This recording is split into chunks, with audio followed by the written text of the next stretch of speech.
What does it mean to let go? Would that make you disappear? Would it change anything? Could you even let go but you still don't have answers? I went just as personally. Bill doesn't push for an explanation. He just nods, silly watching as the trees sway in the morning breeze. What do you want?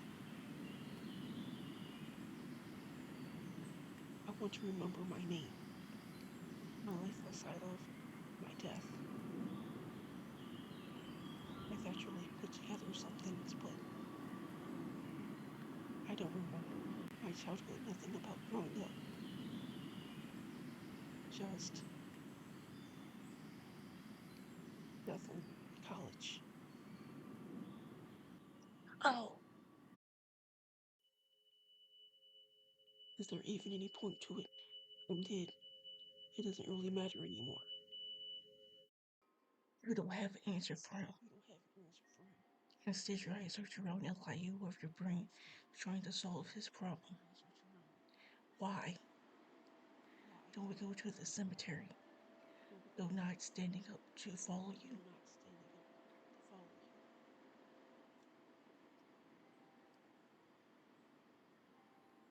The cemetery looms ahead, quiet and still. The iron gates stand open, the path leading inside, lined with old trees, their branches twisting like outstretched hands. This is where you used to work. This is where you spent your hours wandering before you died. And now you're walking through it with someone just as dead as you besides. Bill hesitates at the entrance. It's subtle, but you catch the way his falters slightly. You stop walking, tilting your head slightly as you glance at him. You good? Bill blinks like you just pulled him out of thought.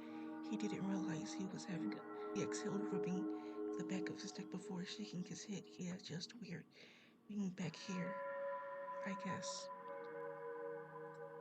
He steps forward, pushing through the gates, forcing himself inside. He doesn't wait for you. He just moves his shoulders stiff and his jaws set. He just keeps walking. You follow. Your footsteps silence against the dirt path. The air is still thick. Not with grief, not precisely. It's the weight of memory. Of all the lies laid to rest here. Of all the people who still exist in some way because they have names carved in. Proof that they matter. Bill doesn't have that, and that's why you're here. Bill moves slowly, scanning each grave as you pass. His eyes flick from name to name, searching, waiting for something to click. Watch him, arms crossed, waiting for that moment, waiting for recognition to light up his face, for him to stop and say, "This is it, this is me." But that moment never comes. You pass old graves with names that have long since faded, past newer ones with fresh dirt still filling into the earth. The whole time, Bill doesn't say a word. He just looks and looks and looks. And then eventually he stops. Not because he found something, not because something clicks, but because he knows, just as much as you do, that there's nothing here. There's no headstone with his name, no marker of his existence, nothing like he was ever here. Joe exhales slowly, his shoulders sinking as he stares at a blank patch of grass between two graves. He lets out a short, humorless laugh, shaking his head slightly. Guess that would have been too easy, huh? You don't say anything at first. He doesn't look angry, just tired. He let himself hope for something, even for a second, and now that hope settles into disappointment. You bump your shoulders against his. Well, look at it this way. You can definitely go by John Doe. Doe huffs out a small laugh, shaking his head. Right, yeah, that's a weird kind of freedom, I guess. But his smile doesn't last. It lingers for a second, then fades at the edge like it was never fully there. You see it in his eyes, the sadness buried underneath the quiet ache of not knowing, no name, no past, no certainly, just fragments of memory slipping through his fingers like sand. He, he runs a hand through his hair, healing slowly before looking at you again. So, what now? Oh no, Booski! Your gaze flickers towards the edge of the cemetery, where the trees stretch toward the sky. Their branches swing slightly in the wind. There's a trail there, leading into the forest. A quiet place to think, a place to breathe. If either of you could still do that, or was something really would be better. The city is alive beyond the cemetery gates, and the streets are full with people going about their night. Downtown isn't far. Maybe the noise, the movement, the life will help pull it down out of his head for a little while. But then there's another thought. It's a colder one. The morgue. If you want answers to know the truth, that's where they are. The place where your body was last seen. You could go there now. Maybe there was something you missed, perhaps. It's time to stop avoiding it. You cross your arms, glancing at down. We have a few options. Doris is not about waiting. We could take a walk in the forest. There are haste to figure out what to do next. You nod toward the tree line, watching as Joe follows your gaze. His expression stays unreadable. Or we could go downtown, see if any jogs your memory. His lips press together slightly, thoughtful, but he doesn't answer immediately. You take a breath, remember the next option is the one that matters. Or we can go to the morgue. Joe tenses slightly, it's not much. His expression darkens just a bit. The ghost of frown settling in before he smooths it over. You wait, letting the option settle between you. Eventually, Joe tilts his head, considering. You call, partner. You roll your eyes at that, but you can't help the slight smirk that tugs at the corner of your lips. Don't call me that. No, just grins. Too late. You shake your head, exhaling slowly as you make your choice.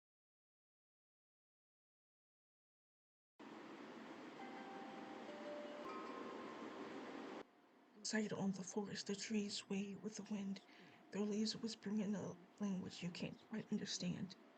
Sunlight filters through the branches in uneven patches, painting the dirt path in streaks of gold and shadow. There's something almost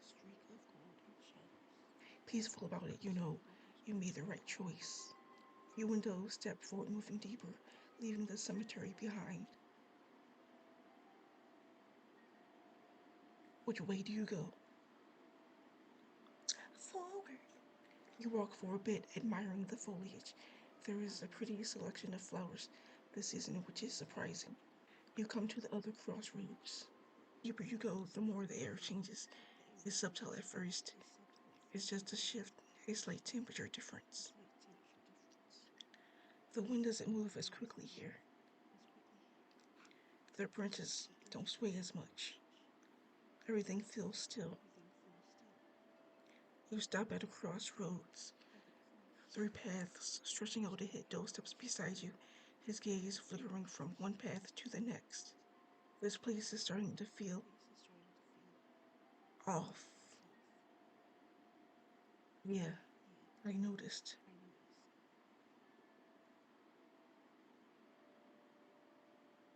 You glance at the path again. Which path? Now, the flowers continue, but when you turn the door to comment, you see a grimace on his face as he stares down at them. You bite back any comment you'd considered making. The paths narrow even more, branches reaching down like fingers trying to grab you. The ground beneath your feet is uneven and soft, in places where the dirt hasn't been disturbed. Something isn't right. The air is heavier here.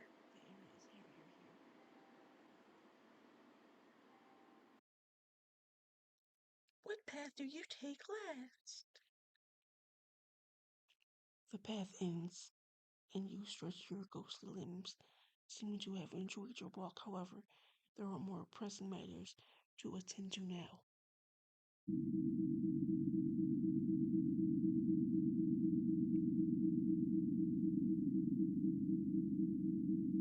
You begin walking toward the morgue. You don't really want to be there, but there is no evidence of Joe anywhere. Nada. The cemetery, not in the records, nowhere. There should have been something, some kind of proof, but there wasn't. It doesn't make sense. None of this makes sense. So you're here. Bill follows close behind, quieter than usual. He hasn't said much since the cemetery. You don't blame him. You wouldn't know what to say either. He doesn't need to breathe, but he still exhales long and slow, his voice barely a whisper. This place gives me the creeps. You huff. You sound more bitter than amused. I used to work here, you know. Joe turns to you, brows furrowing slightly. Yeah. You nod, fingers dragging along the metal of one of the storage drawers, the coldness of it bleeding through, even though you don't feel the temperature anymore. Back before all this, it was just a job. You glance at him. Guess it's different now, huh? Joe doesn't smile. He just looks around us. Looks around. He just looks around. Eyes flickering to the cabinets. The storage space the empty table's meant for people who actually visits. Who actually existed. Yeah. His voice. His voice is distant. Something inside you twist at the sound of it. What? You push forward.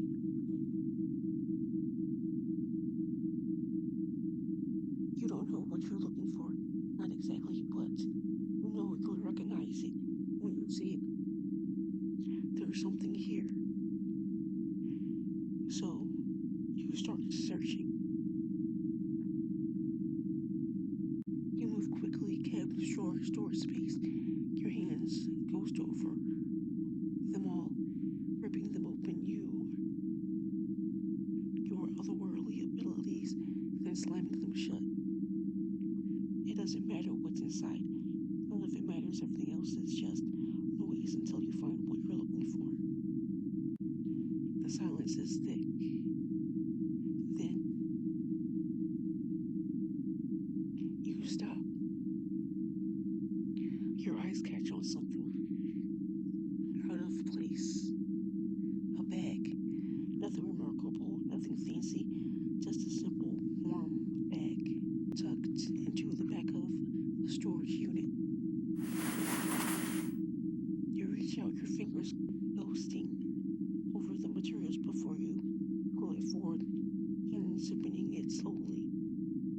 Inside there are items, personal belongings, things shoved inside carelessly, discarded like they no longer mattered, and among them were student IDs. You furrow your brows. photos, pulling them out, flipping through them, names, faces, forgotten students who must have come through here at some point. When ID catches your attention, you move it. You move to grab it, half expecting it to fall out of your ghostly hands, but it doesn't. Your fingers tighten around it as you bring it closer, staring at the name, the photo, the piece of the puzzle that was missing until now. Your freeze looking at the text on the ID. Ethan Calloway. When you flip the ID over, you are met with Ethan's face. No, you are not just Ethan's. Knows. You don't believe. You don't move. This is wrong. So wrong. There's another one, another ID, another name, and at the name,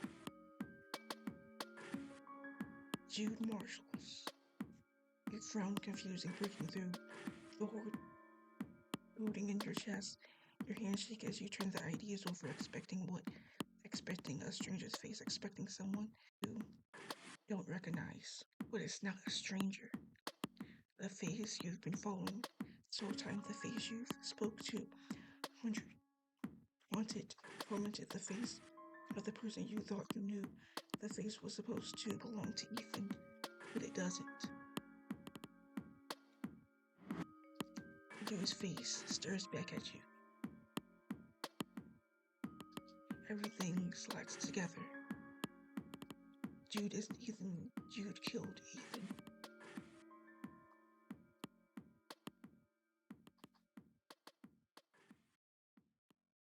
You don't notice that your hands have started shaking. The ID card in your grips feels heavier than it should. Doe, or rather Ethan, hasn't spoken. Not since you pulled the card out. He stands beside you, staring. He saw the IDs as well. Now his eyes are back on you. Jude. You barely recognize your own voice. The name is poison in your mouth. Ethan flinches slightly, his fingers twitching. He wants to grab the card, but doesn't trust himself to move. Jude Marshall. The name feels forbidden and familiar all at once. Know it now. You know him now. But it still doesn't feel real. You turn looking at Ethan. You're really looking at him. His hands are clenched at his side, his shoulders tension, his eyes lock back onto the student's ID like there was a time bomb waiting to go off. And maybe they are. You don't finish, you don't have to. Yeah. That's all he says.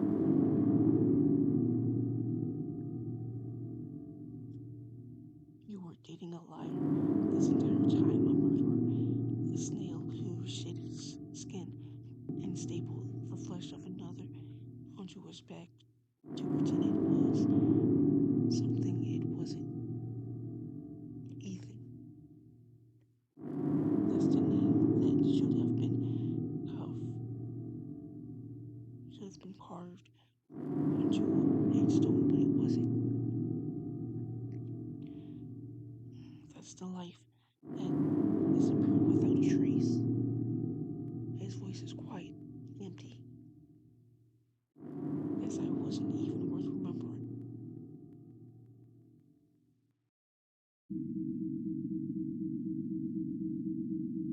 The morgue is silent again. But now it feels worse. You hold the ID so tightly they could snap in half. Ethan doesn't say anything else. He doesn't need to. Because you know what comes next. Because Jude Marshall is going to pay for this. He won't even have a chance to beg.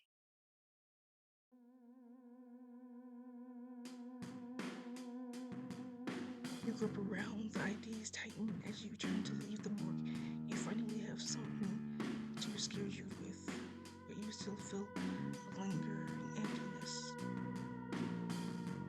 You keep running your fingers over the edge of Ethan's ID. You don't know if it's grown on you or cutting you open, maybe both. Ethan walks at your side, silent. You're not sure if he's angry or breathing or empty like you. You don't know what to think, so you focus on returning to Jude. The dorms are dark by the time you get there. You stop just outside the building, staring up at the windows. You can't tell which one belongs to Jude from here, but he's up there. Ethan doesn't move first. He just watches you, waiting for you to take the lead. After a pause, you do, beginning your ascent. Old man reaches Jude's door. It's unlocked. You walk through it. Room is dim, lit only by the faintest glow. The hallway Jude's shape is easy to make out on the bed, curled to the wall, one hand tucked beneath his pillow. He looks ordinary, peaceful even. You step inside, and it only takes you a moment to realize you aren't alone. The hooded figure you've been seeing recently is inside Jude's room, standing in front of Jude's dresser, held fingers carefully, sliding down the drawers, open one by one, quiet, meticulous, like searching for something. What the H? With his eyes, like yours, are fixed on them, watching the bathroom moving. They're here again. You watch the way they move, hands gliding over every object, like they're already known where things are kept. Ethan is closer, squinting as he thought he can force the shadow to peel back and reveal a face. I can't. His hands flex unseen at his sides. I still can't see them. The figure stays low over their head, shadows clinging to them like smoke, no face, no features, nothing. They move Jude's nightstand and lifting a small journal and flipping through it, page by page. The movements are precise, practice even. You glance back at Jude, still asleep. What are you doing here? I don't know. The figure finishes with the journal and sets it back in place, exactly where we found it. They turn toward the bed, towards you. He then steps forward, automatically blocking the way, even though it's obvious the figure can't see him. You grab his arm. Wait. This decides your fate. You push Ethan away from the figure, determined to take control of the situation. He doesn't resist, backing away until he is out of your sight. He knows better. You shove the nightstand harder than you mean to. The lamp teeters over, a breathless movement, then tips. It hits the floor with a dull crack, spilling all across the warped boards. For half a second, nothing happens. Then the flame catches. There's a quiet whoosh as final flame moves out. In a sudden, angry snake racing along the floor and up the walls is fast. Smoke curls and green tendrils racing toward the ceiling, creeping along cracks and corners like ghostly fingers. The figures at the desk freeze for a half second before approaching out of the room on as they were never there. The fire isn't gone. It's very, very real. You watch it for a moment, feeling The heat builds at your back. The room already smells of old wood burning, smoke thick in the throat. You can barely hear anything except the faint roar of the fire now. Jude coughs. He's awake now, struggling upright in bed. His blanket falls away in a messy heap as he hacks and wheezes, eyes wide and glassy in the flickering firelight twist, his face in confusion. Then his eyes shoot open in panic. The room's orange glow reflects in his irises. He looks around, taking it in. Fire, smoke, you. His gaze lands on you like a blow. Whoa. Yeah, it's me, mother sucker. His voice catches rough and broken. He coughs again, clutching at his throat, fingers scrapping against invisible claws, digging into his lungs. What? What did you do?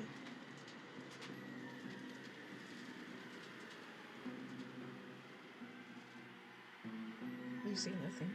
It's your turn to provoke him with silence.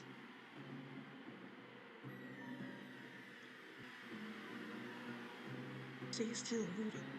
Jude coughs, doubling over as he struggles to breathe. His hands flail in the smoke as if he can push it away. His eyes, legs shake, and he stands, his knees threatening to buckle with each step. Help me, please. You remain where you stand. He stumbles sideways, coughing so hard his body jerks. He nearly falls, catching himself against the desk. Please.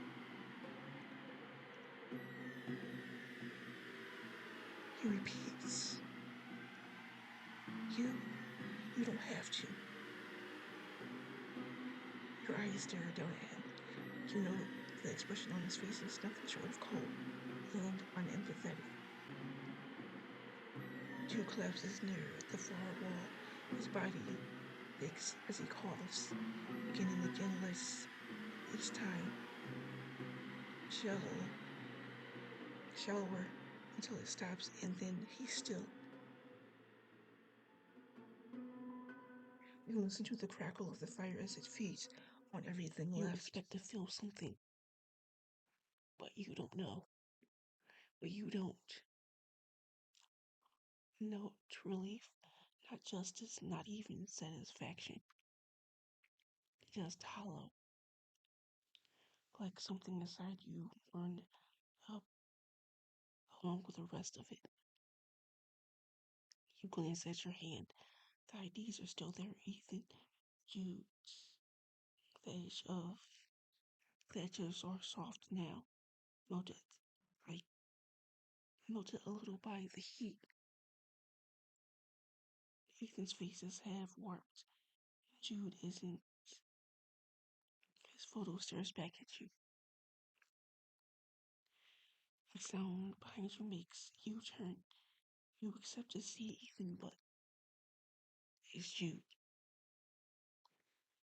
It's Jude. Ethan is not in the room anymore. His ghost stands near the bed, the same clothes he died in. Pale dim, he looks down at himself, frowning like he's trying to remember something.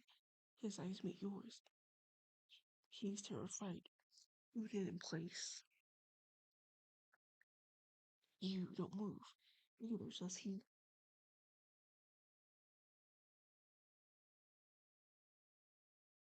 Then Jude's ghost fades slowly, quietly. He doesn't say anything, but he's suffered. You can tell. And you are alone again. You leave the room. You pass Ethan's ghost in the hallway. He watches you with a look you can't read. There's no relief in his face, no peace, as he blinks and turns away from you. You don't stop. You wonder what Jude thought in his last moments. Was it you? Was it Ethan? Was it anything at all? You keep walking. There's no place you're going. Not really. can't just stay there anymore.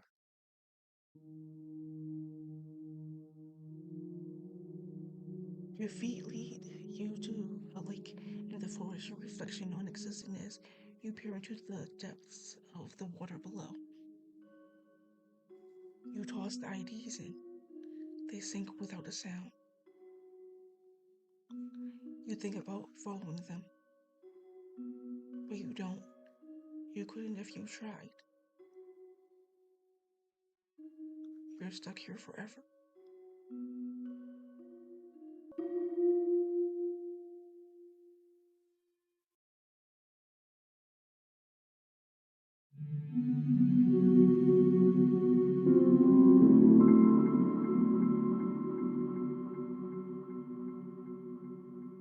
Well, that was Myosotis. My life is not yours to take. Hopefully, y'all have enjoyed this. I'll add you, girl.